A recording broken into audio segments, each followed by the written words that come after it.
Party के लोग कहते थे हमारे राष्ट्रीय अध्यक्ष जी उपचुनावों में प्रचार नहीं करते, धर्मेंद्र यादव लड़ेंगे तो प्रचार करने नहीं जाएंगे, आजम खान लड़ेंगे तो प्रचार नहीं करेंगे, उनके परिवारों से आजम खान कोई कहीं नहीं जाएंगे। लेकिन आज स्थिति क्या है? आज स्थिति ये चाचा के भी थोड़ी खुजा रहे हैं और घर घर गली गली घूम रहे हैं। ये स्थिति आप लोगों की ताकत के कारण है। बहन जी कह रही थी कि प्रधानी तक समेटना है, तो प्रधानी की भी चुनौती मिलेगी निश्चित रूप से। प्रधानी लड़ने में भी अब स्थिति समस्या ऐसी आ जाएगी कि प्रधानी के भी लाले पड़ जाएंगे। मैनपुरी के उपचुनाव में जब समीकरण लगभग साफ हो गए हैं, तब दोनों तरफ से बयानबाजी शुरू हो गई है। एक ओर अखिलेश यादव हैं, दूसरी ओर बीजेपी से प्रदेश अध्यक्ष भूपेंद्र चौधरी ने मोर्चा संभाल रखा है। मैनपुरी पहुंचे भूपेंद्र चौधरी ने कुछ ऐसा कह दिया जो सपाइयों को पसंद नहीं आएगा। उन्होंने कहा कि अखिलेश यादव उपचुनाव में प्रचार के लिए नहीं जाते थे, लेकिन अब चचा की दाढ़ी खुजा रहे हैं। समाजवादी पार्टी के लोग कहते थे हमारे राष्ट्रीय अध्यक्ष जी उपचुनावों में प्रचार नहीं करते, धर्मेंद्र यादव लड़ेंगे तो प्रचार करने नहीं जाएंगे, आजम खान लड़ेंगे तो प्रचार नहीं करेंगे, उनके परिवारों से आजम खान कोई कहीं नहीं जाएंगे। लेकिन आज स्थिति क्या है? आज स्थिति ये चाचा के भी थोड़ी खुजा रहे हैं और घर घर गली गली घूम रहे हैं। ये स्थिति आप लोगों की ताकत के कारण है। ये आपकी ताकत के कारण आज उन्हें निश्चित रूप से अपनी हार का एहसास हो गया और उस एहसास के आधार पर ही वो लोग गली गली घूम रहे हैं, गांव गांव घूम रहे हैं, घर घर घूम रहे हैं। लेकिन हमें किसी भ्रम में आना नहीं, किसी बहकावे में आना नहीं है, किसी की बात सुननी नहीं है। 5 तारीख तक संकल्प जो हमारा है, उस संकल्प के साथ हम लोग आगे बढ़े। इसके अलावा उन्होंने दावा किया कि अब बीजेपी मैनपुरी के गढ़ को भी ढेर कर देगी। अध्यक्ष जी, जिस तरह से आप मैनपुरी में जो लोकसभा के चुनाव में आज या जसवंत नगर में आपने सभा किया है और सैफई में भी कार्यालय खोलने का प्लान है, क्या लगता है कि सैफई से आपको वोट मिल पाएगा? अब आज मैनपुरी लोकसभा के अंतर्गत जसवंत नगर विधानसभा के बूथ अध्यक्षों के कार्यक्रम में मुझे आने का अवसर मिला है और भारतीय जनता पार्टी एक कार्यकर्ता आधारित जनसंगठन है और हम अपने कार्यकर्ताओं को काम बांटकर हमेशा चुनाव लड़ते रहे। हमने पूरा होमवर्क कर लिया है।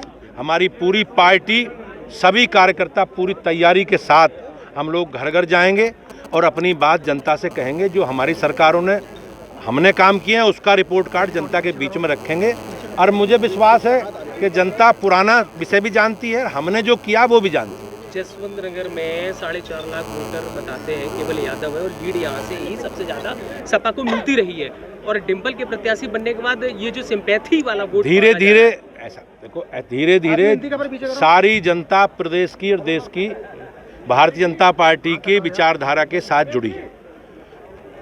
मैनपुरी में भी इतिहास बदलेगा निश्चित रूप से। आने वाली 5 तारीख को जसवंत नगर सहित 5 विधानसभा की सीटें मैनपुरी की भाजपा जीतेगी, बड़े अंतर से जीतेगी। हम लोगों ने पूरी तैयारी की है, घर घर जाएंगे, अपनी सरकार का रिपोर्ट कार्ड जनता के बीच में रखेंगे और उन्होंने जो कर्म किए हैं 2012 से 17 तक के, उनके भी जनता के सामने रखेंगे। तो निश्चित रूप से मुझे विश्वास है कि अब जो लोग हमारे बड़े बड़े नेता उपचुनावों में नहीं जाते थे, आज घर घर घूम रहे हैं, गली गली घूम रहे हैं। ये भारतीय जनता पार्टी की और भारतीय जनता पार्टी के कार्यकर्ताओं की बढ़ती हुई ताकत का ही परिणाम है। और समाजवादी पार्टी मैनपुरी में अपनी हार सुनिश्चित मान चुकी है और उसी के भय से घर घर घूम रहे हैं लोग। अखिलेश यादव लगातार सिंपैथी वोट मांग रहे हैं, नेताजी मुलायम सिंह यादव को श्रद्धांजलि के तौर पर मांग रहे हैं। तो क्या लगता है कि श्रद्धांजलि के तौर पर उनके साथ सिंपैथी वोट जुड़ेगा? हमने हमेशा भारतीय जनता पार्टी ने अपने कार्यकर्ता और अपने काम के आधार पर जनता से, प्रदेश देश की महान जनता से वोट डालने की अपील की है और हमारे असंख्य कार्यकर्ता घर घर संपर्क करके भारतीय जनता पार्टी के पक्ष में मोदी जी के और योगी जी के नेतृत्व में हमारी सरकारों ने जो काम किए हैं उनके आधार पर मतदान करने की अपील हम कर रहे हैं। बड़े अंतर से जीतेंगे और मैनपुरी का इतिहास बदलेगा। अखिलेश यादव ने कहा कि सैफई महोत्सव इस बार होगा, जा सकते हैं भाजपा में, लेकिन अब उन्हीं चाचा के पैर छू रहे हैं। क्या लग रहा है किस तरह के? जैसा मैंने कहा नहीं कि चाचा कभी स्टार प्रचारक नहीं हुए, अब के स्टार प्रचारक भी हो गए। चाचा जी के पैर भी पकड़ने पड़ रहे हैं, पूरे परिवार की एकता की दुहाई भी दी जा रही है।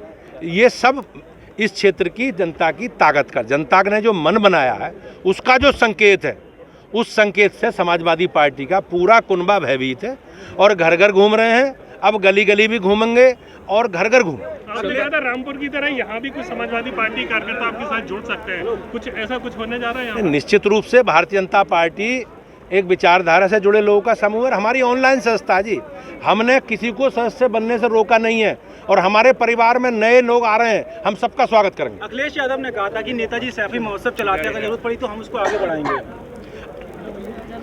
शिवपाल सिंह लगातार यहाँ पर अपने शिष्य को जिसको आपने टिकट दिया है उस पर प्रहार कर रहे हैं, कह रहे हैं कि वो चेला भी नहीं बन पाया है। आपको क्या लगता है कि क्या रघुराज को टिकट दे करके आपने सही प्रत्याशी चुना है? रघुराज सिंह जी बड़े नेता हैं इस क्षेत्र के, वो सांसद भी रहे, विधायक भी रहे और लगभग 1.5 वर्ष से हमारे साथ पार्टी ने उन्हें प्रत्याशी बनाया है और पूरी पार्टी उनके साथ संगठित होकर घर घर घूम करके भारतीय जनता पार्टी के पक्ष में मतदान करने की अपील कर रहे हैं और जनता का आशीर्वाद और इसने रघुराज साक्य को मिल लिया और आगे इसी का परिणाम आप जब काउंटिंग होगी तब देखेंगे।